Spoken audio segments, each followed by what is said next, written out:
Haggard. It's a privilege, an absolute pleasure to have you on the show. I thank you for the time to speak to me. And before we, of course, dive into my questions, would you tell our listeners just a little bit about yourself and what you have done at Cambridge University in England? In past conversations, you've mentioned to me that you're semi-retired but still have relations. How is that going? And I'll divert. Um, all fine. Well, I am now 82, born in 1942. I've had a full life in Scotland and England and 1 year in the US. Um, and at the moment, I'm just trying to make myself useful by giving statistical advice, and I have been lecturing also. I've just finished doing that. And I go backwards and forwards between Cambridge and London. We have family, grandchildren in London. Or I should say, we have had. They're now fled the nest. They're all at least at uni, and one of them is 30 and doing an extended tour of India. That's incredible. All right, so I feel we need to give a little bit more context about you, and therefore my first questions are going to focus on the time you were raised in. You mentioned you were born in 1942, 2 years after the declaration of war between London and Nazi Germany in 1939. What's your earliest recollection of growing up during that time after the war? I imagine you were very young, you were just a child, and the war would end in 45. So, what was it like to see the world emerge from such chaos and fall into a bit of a strange post war period? Yes, it's a good question. And I didn't know my father. I only knew London as a pre-memorial child. That's to say, I have one memory before we left London in November 44 of visiting my maternal grandfather in hospital. But we were bombed twice. And after the second time, my mother took my surviving elder brother, one had died in America in 1940, um, off to relatives in Scotland. And it was all very strange, but one only has the appreciation of a child to take in things as they happen. As time passed and we moved to a rather poor farm in central Scotland and started cutting down the blackthorns and trying to grow things, life was very simple. We were quite poor, but all the time everything was improving. And the dark moments of the war, the loss of the houses, the loss of my father, were receding into the past. And the common trope was that, everything is getting better. And that continued to be the case for 20 years, right into the mid 60s, certainly through all my school years, material conditions, technology and health and so on. Everything was just sort of getting better. But one didn't necessarily have a historical perspective on that. It was just the next thing that happened to happen. So, with that, you would have seen changes and shifts in technology and in society over the years, and that's always a curiosity for me. Those who live through what our textbooks now consider historic moments in time, especially the post-war Cold War period after World War II. Did you ever imagine you might see the world as it is today, or was that unimaginable for you as a young man? At that age, people weren't looking into the future and saying, "Well, how can I make a profit out of it?" with quite the intensity that they do today. Um, so we were worried. The nightmare scenario was nuclear war, and that was there always in the background. Not a very focal consideration. We had friends who were communists and had what we thought was a naive view of Soviet Russia.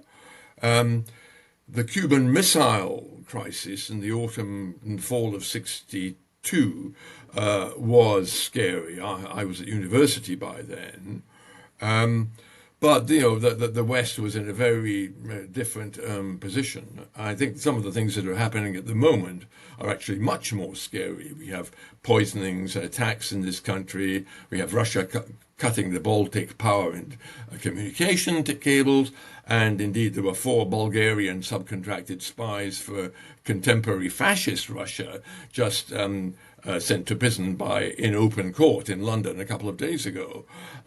So day by day, the Cold War didn't really impinge. It was far enough away.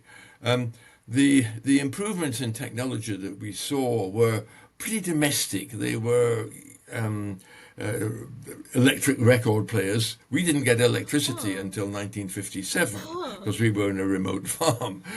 So then there was a record player, and then eventually there were CDs.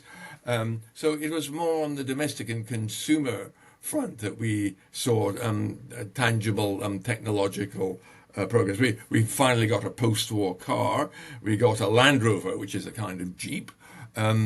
And things just gradually got better in ordinary ways. And I think that was true of a lot of people. We were an odd family, sort of London intellectuals growing up on a remote farm in Scotland.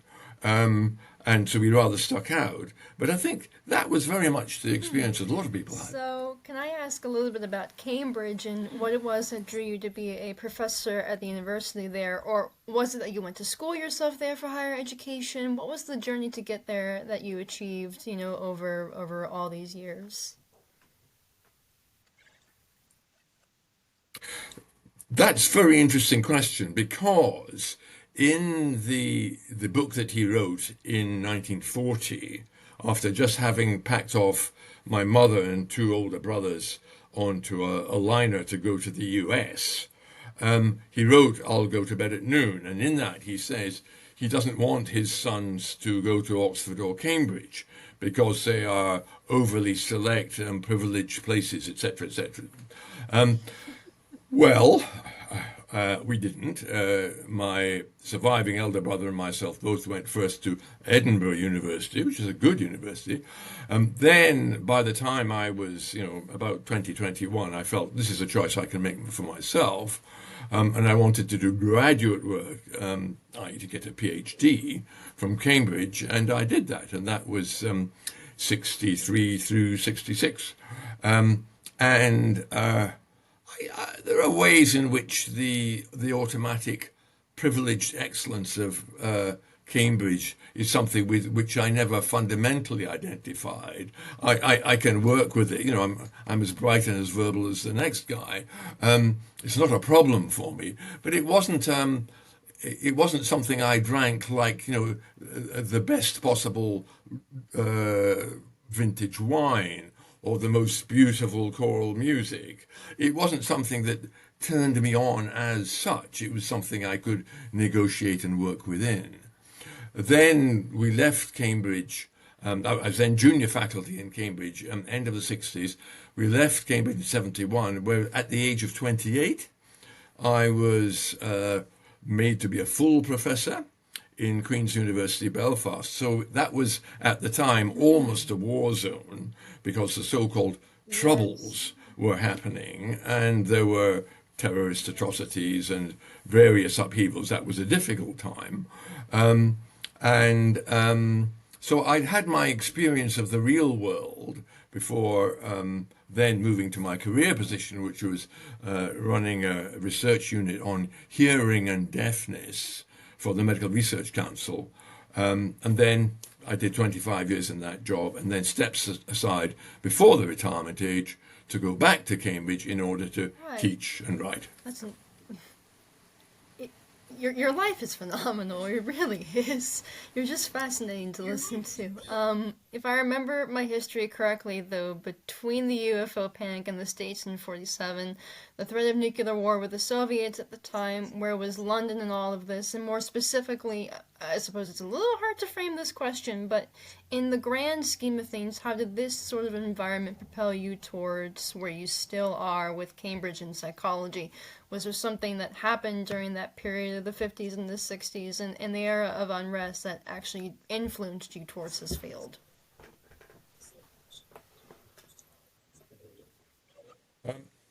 Well, the Cold War was sort of always in the background.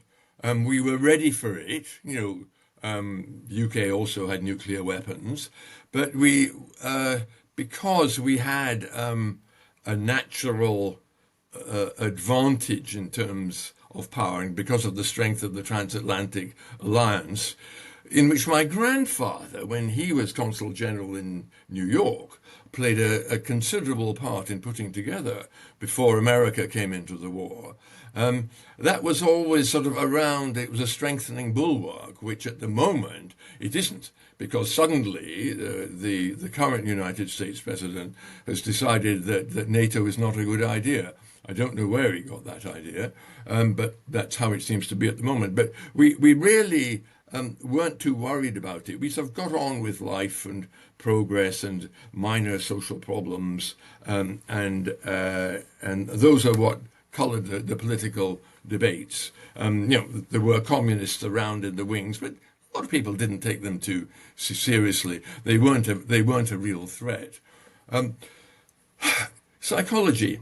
Well, my stepfather, who had been in the United States during the 30s, had been friendly with an American psychiatrist of whom you might have heard, Bill Sheldon, who had a theory about body types and their importance in personality. But he was not new to psychology, and likewise my mother, her father was a London general practitioner, but he had served in the First War with the men, and he had begun psychiatric treatment of what was then known as shell shock, or as we would now call it, post-traumatic stress disorder. So there was a background of interest in the human mind around, and I wasn't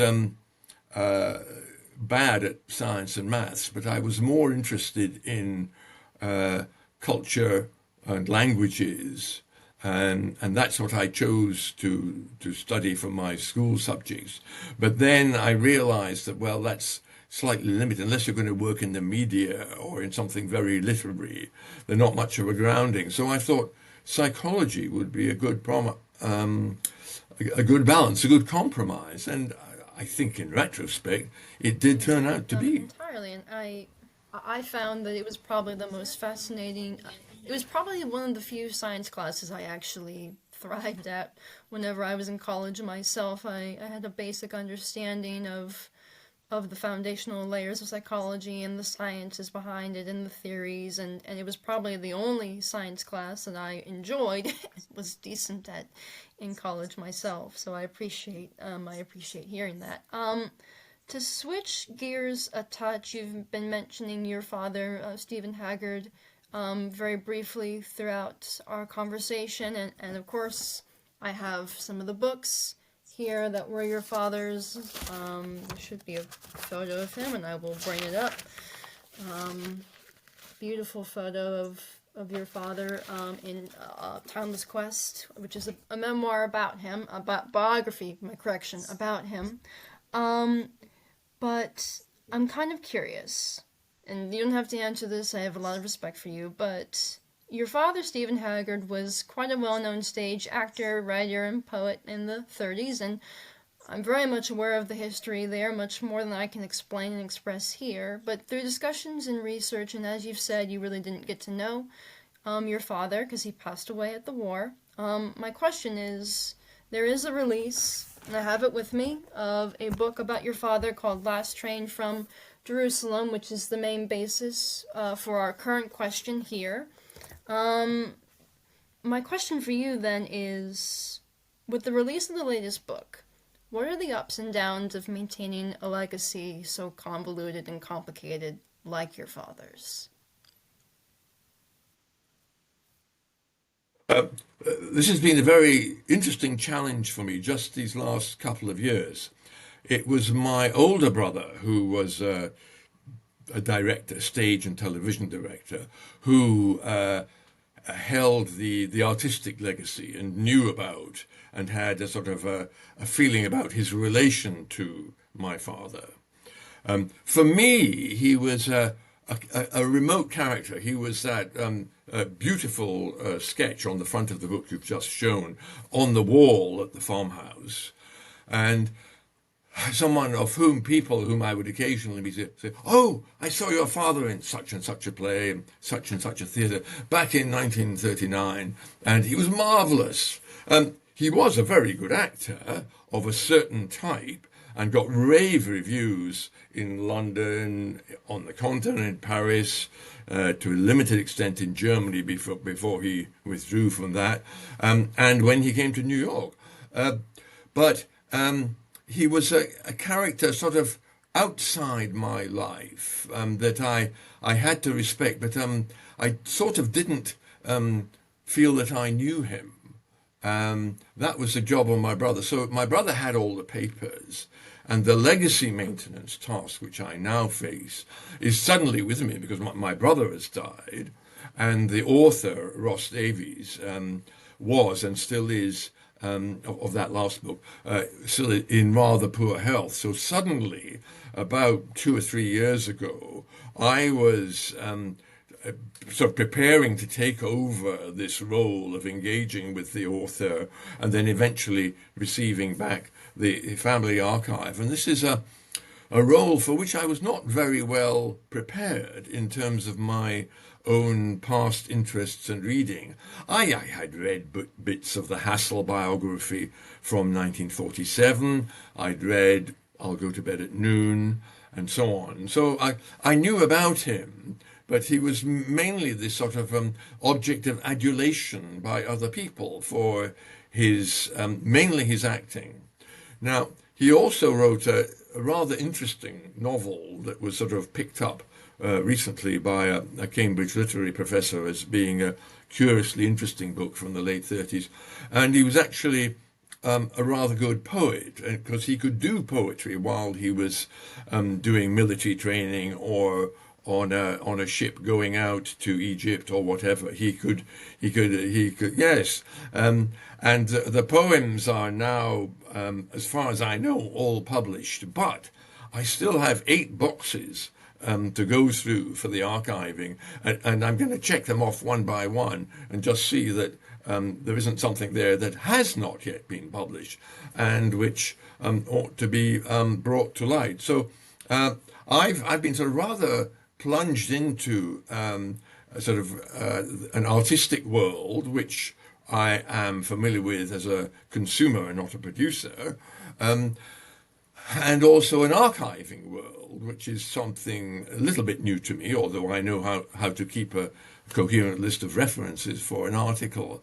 So there's a bit of a job still to be done. But I'm approaching it positively and cheerfully. I will survive the task. I will get it done. And as I have learned as well in doing my own research on your father these last couple of this year and a half now, it's coming up.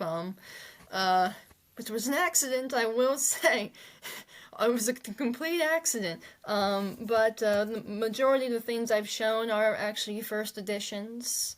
Including his poems, not on the first edition of the book, but it is the first edition of his poems and of the biography about him.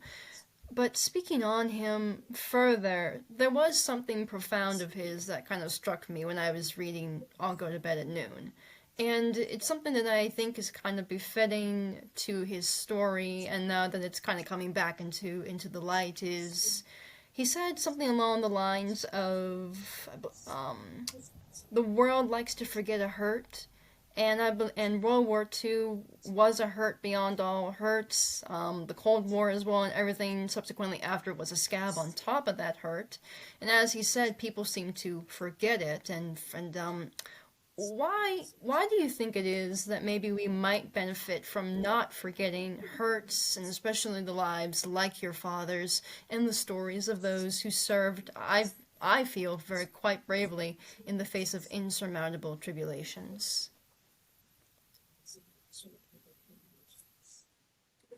Yes, remembrance is important, unless we do it well and with a good grounding in fact, then it's hard to believe that young people, young men mainly in the past, who had to fight to preserve our freedoms would be willing to do it. And after the First War, when much greater numbers of soldiers were lost, there was a very large remembrance movement. And so, for example, church halls were going out of fashion, but civic halls were built up with remembrance funds from donations in memory of the fallen. Now, there are ways of doing it well and doing it badly. I think one has to be truthful. And the perpetual topic of what went wrong in Germany that led to Nazism and to the Holocaust may have been to do with them not remembering that what happened in the war, how it started. You know, Germany had invaded, and everything that went on. And I think that's part of what went wrong in between the war Germany. So I think it's an activity we need to think and talk about. How do we best remember? And that's the national inheritance. It's remembrance of individuals' contributions. Also, the nature of the collective effort. What did we do well? What did we do not so well? And there are always some things that we don't do very well and some that we do well. So, for example, in the case of the UK, cracking the Nazi Morse code coding mechanism for military signals and knowing when the planes and the ships were going to turn up ahead of time, but also knowing that you mustn't make it too obvious that actually you know this, else they'll guess and they'll change to something else. This was absolutely marvelous. And it was the Bletchley Park codebreakers, of whom the story is well known, who are thought by wiser and more experienced people than me in these matters to have shortened that war by about a year. So we did that bit well, but there are also things that we must remember that we did not do well. And, you know, we have to learn from them. And as well as remembering the sacrifices of individuals, which are sometimes with their lives, but just sometimes with effort and exhaustion or losing a limb or whatever. These various sacrifices, it's something that we do have to think about and try and do well. And the memorials can be of all sorts, having a statue of a soldier and so on. That's a splendid memorials. But there are other types as well in museums, archives, collections, and so on. There are lots of ways of course, keeping absolutely. remembrance alive. My next question is going to shift back a little bit to the career choices, but it's based on, you know, the history of your name behind you, the family name. Was there ever any pressure to kind of live up to the creative expectations? Your father, as we mentioned, was an actor and a writer, had a hand in a lot of creative fields. If anyone reads this, you're going to wonder what Stephen didn't do, what he really didn't do. He just was in everything, and his H. Rider Haggard had a hand in writing. Many of Stephen's siblings, I'm sure, were involved in creative fields as well. Did you surprise anybody whenever you sort of shifted to psychology versus something a little bit more in line with the family name? Yes, interesting. Very good question. There was, of course, the Henry Rider Haggard, the great novelist of the late 19th and early 20th century, about a colonial world which, by the time I grew into full consciousness, was largely gone. I mean, in the 50s, we'd already parted with India in 1947. We were giving away vast tracts of Africa. You know, question about whether we should have been there in the first place. But, you know, this is what happened. It was always expected that one should be able to write well. My mother wrote a little herself. She had been a stage manager, which is how she met Stephen. And occasionally, my older brother would write a poem, write a piece, as did I. Not so much, but because I didn't see myself as going very strongly in that direction. But there was certainly a family expectation of high literacy and the ability to express ideas in writing. So I got reasonably good marks for my English essays. But I didn't feel that I had to join the family business. No, I was rightly, my mother and stepfather were very good about that. Said, "Oh, this is a matter of free choice. You must choose what you're interested in, what you feel you're good at. There are no expectations upon you." And I think that is a parental duty. I think that is what we have to say to our children. No, that's fascinating to me. I think it made it even more fascinating to think about only because, in All Go to Bed at Noon, Stephen kind of outlines his ideas of expectations. Oh, I should have, or I would have, or like all the things that he, I think, wished or wanted or hoped for his sons seemed to be laid out what he hoped, expected, or thought might happen. If he had come back, if he had been able to come back. Not that he had any guarantees that he would. Even if the circumstances were different. So it's interesting I guess, to kind of see where the path took you. Different from, I think, maybe his own hopes. And that does lead me back into him a little bit about the things that he did leave behind for you, be it memorabilia, photos, footage of himself in the few films he did, recordings, his letters to you, lovingly published through Farber and Farber in 1940. You really felt as if you stepped back into 1940 with him through his writing. But in regards to its impact on you, especially having to sort through it, which you mentioned is daunting, but you're trying your best with it, perhaps you can shed light on this. And you've mentioned having a difficulty of, knowing the man, but through all of this, do you feel as if you understand even a fraction of the man your father was, beyond the lights, beyond the stage lights, and just kind of into the man who he was personally? I do, and particularly in this latter phase when coming to terms with the responsibility of managing his legacy. Um, uh, as a young man, I knew that he was very charming, extremely charming, likely to be a bit authoritarian and sound off about how he thought people should behave and how the world ought to be, but built on a sort of a rather a personal twist that he had got when growing up. I think from his father, of a sense of natural authority and knowledge about certain things. So he wasn't a negotiator. He said, "Look, let's get together, pool our ideas. How are we going to solve this problem, guys?" No, that was not him. But we'd moved more into that sort of a world. So I didn't necessarily feel that how he had been as a personality necessarily held models for me, or that the sorts of things that he had done held models for me. I understand him better having gone back over the books, including one by my aunt. You mentioned his two sisters. One of them, Joan, was married to a diplomat who was also worked as part of the Atlantic Alliance and was important in the United Nations back in the 50s. But she herself was sort of content with being a diplomat's wife and then with being a very dutiful daughter, looking after the elderly couple that were my grandparents.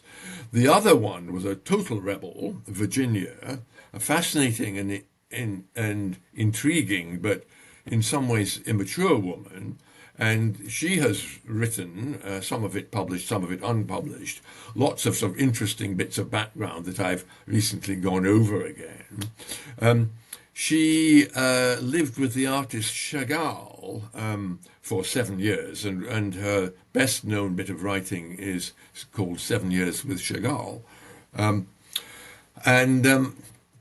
but they were all very, very different as children, and he had perhaps in teenage he had been somewhat sort of authoritative over his two sisters because he was a little older than they were.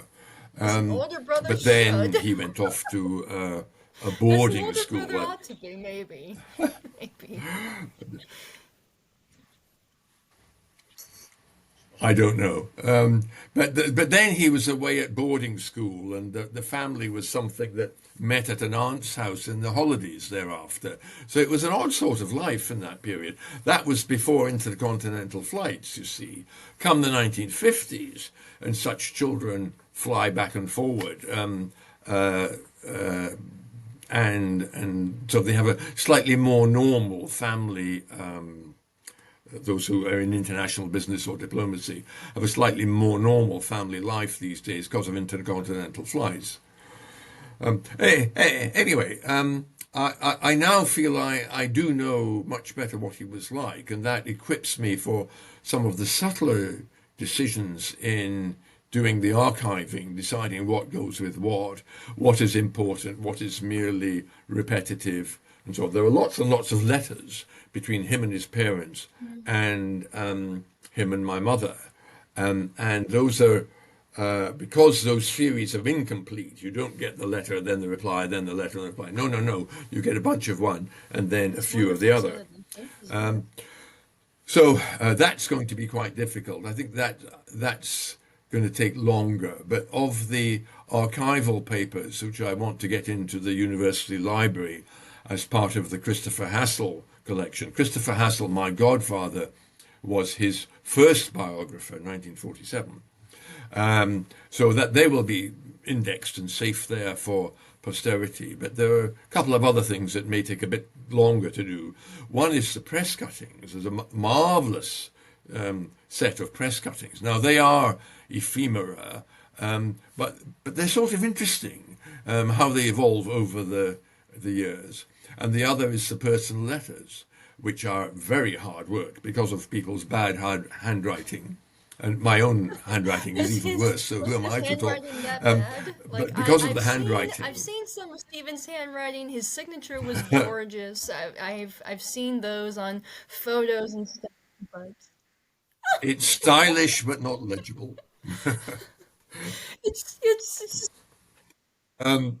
So anyway, that's going to be hard work. So we'll get the basic task done, and then that's sort of task number two, or perhaps the cuttings is task number two because they are at least in print, and can be read and reclassified and grouped, and might sort of write something about them just using the cuttings as a source, as a I thought the Mozart one was a most resource. fascinating only because, I mean, that was how I had discovered your father was through his portrayal of Mozart, which I didn't realize he played The twice. Mozart I did film. not realize that, according Yes. at least to Christopher Hassel, in the biography, he was Mozart in Mesmer, in a stage play called Mesmer as well, which would later lead to Mozart, Whom the Gods Love, 1939. Um, so Yeah. my next question dives into your mother, Morna, who you've mentioned very briefly. What was she like? In the recollection, of course, in the letters and other biographies, she sounded to me a very strong-willed woman, and I imagine had to have an immense amount of strength in the days that followed your father's active service, his loss, and then beyond it. And I believe that she deserves as much credit and respect as your father does in the story of their lives.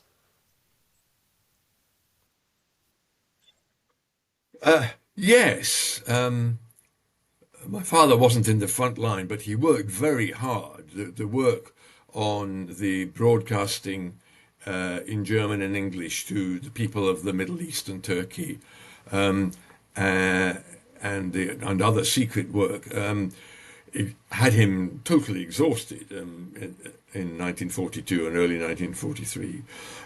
My mother was more coping with difficulty, separation, loss, and practical circumstances. She was very practical. She was the daughter of a Scottish doctor, and grandmother Blanche, she had been in nursing.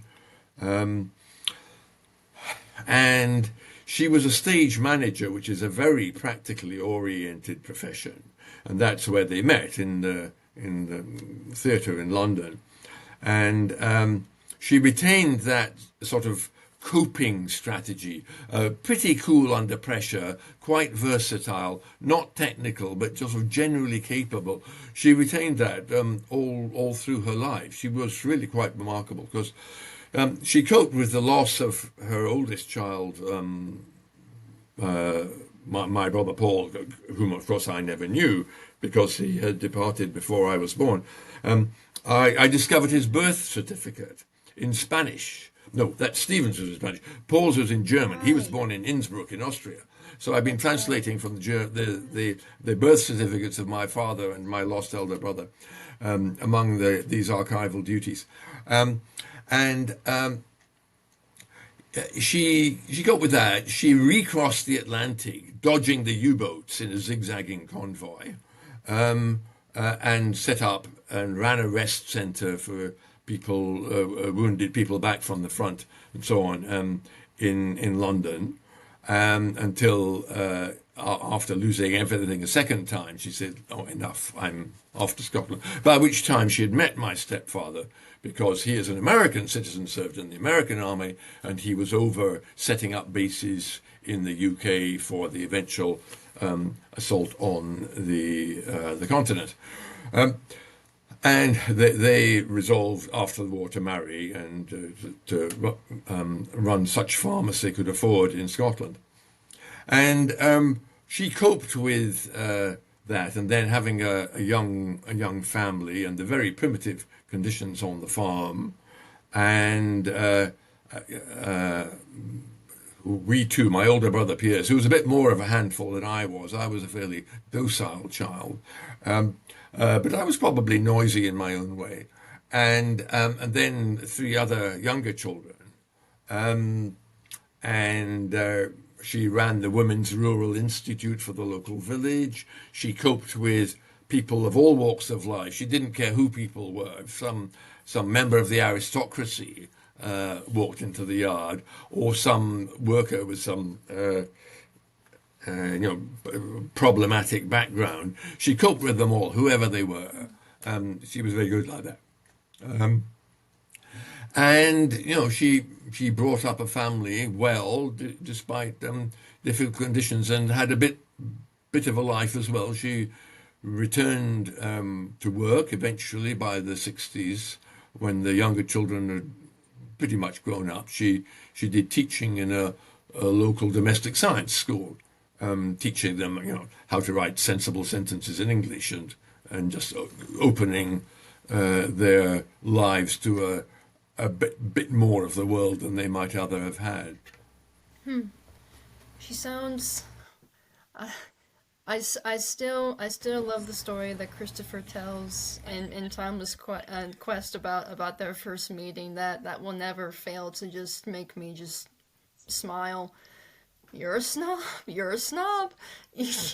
In relation to your father, I think being a bit stingy about a restaurant Yes, or yes, something, somewhere they were eating.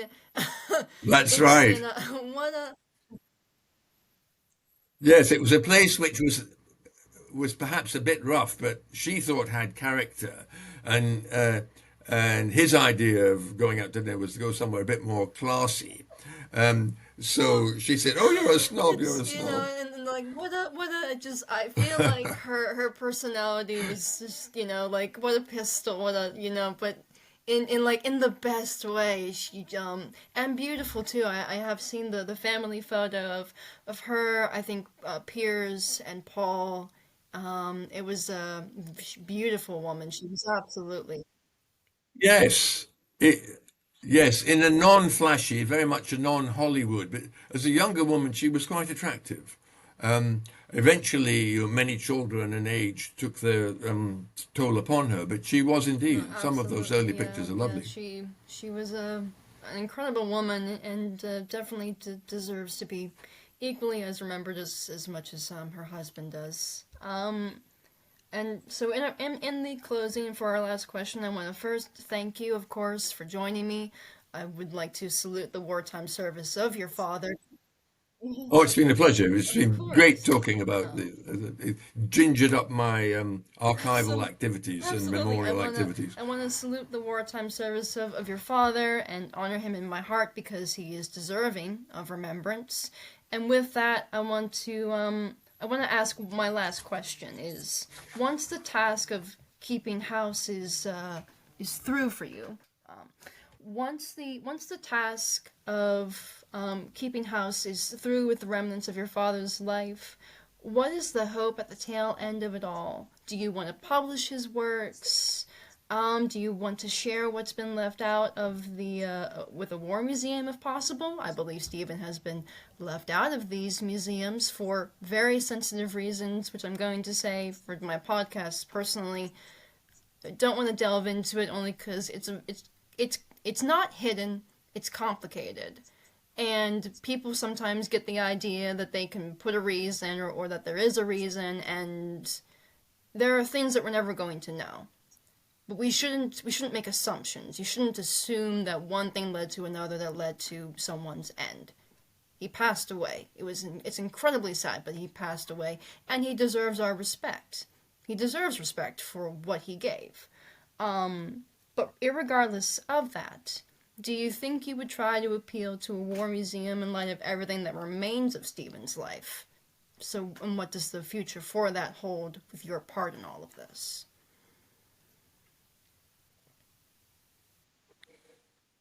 Yes, very good question. What should be in the record but isn't in it? Well, Ross Davies, the author of the recent book, heard of Stephen and then started researching and finding out more about him, and considers him to have been a good war poet, and I think some of his latter poetry is rather good. Um, He's not. If you do a Google search on war poets, you won't find him. You'll find names of good poets: Pamela Holmes, Alan Lewis, John McGee, and so on. Um, and it would be nice if that, especially now that the poems are republished as an appendix in Ross Davies's book, if that got better recognised, and if for example, the Imperial War Museum, as we call it, the British War Museum, it's a good museum.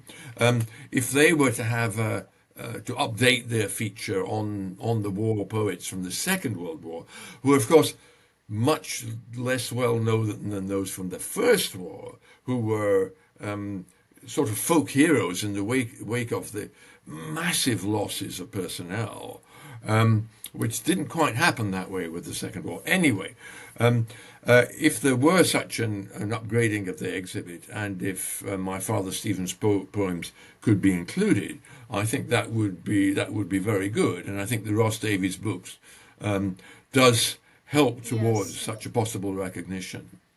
And of course, if I find any poems that are unquestionably his, which isn't quite as easy a question to answer as you might think if there's just some a typescript in a pile of papers. Who wrote this? When?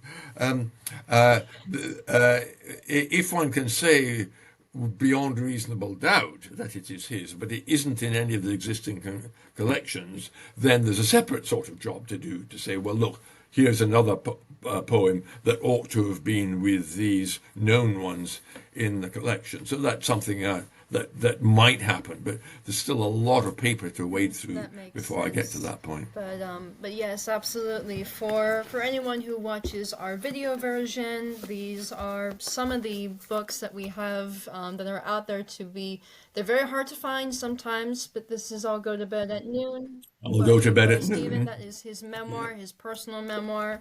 Of course, we have the Ross Davies novel, which is a beautiful photo of Stephen on it, last train from Jerusalem.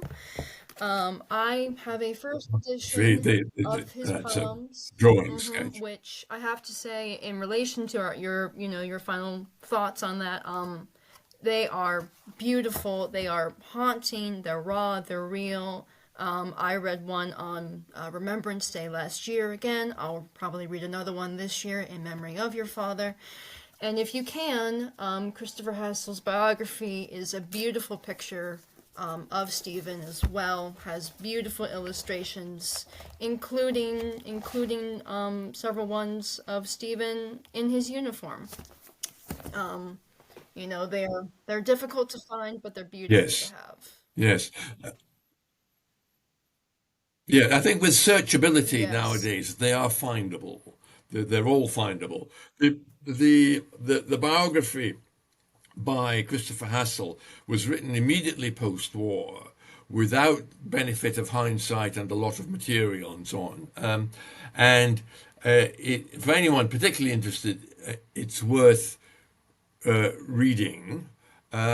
It's sort of a memoir of a particular, of him as an artist, as a writer, as an actor, and very much concentrated on the theatre. Whereas the Ross Davies book is more sort of comprehensive, better adapted to the modern And audience. But if anyone particularly Yes, interested, and there's there room are for books both. as well that I don't have with me that tell more stories about Stephen. Of course, you have the memoirs by his sister, Virginia Haggard. You have the stories by his teacher, Wilfred Blunt, which you can find. It's expensive, but you can find that. And various colleagues, be it Peggy Ashcroft or just various people who he worked with. Stories are told throughout their personal memoirs and stories and books out there. You can find them. You just might have to dig just a little bit. But with that, we have come to the end of our questions. Thank you again, Professor Yes. Haggard, for joining me. And thank you to everyone who listens. Subscribe to the podcast for more, and I will see you all on the flip side. Thank you. Yes. It's been a pleasure.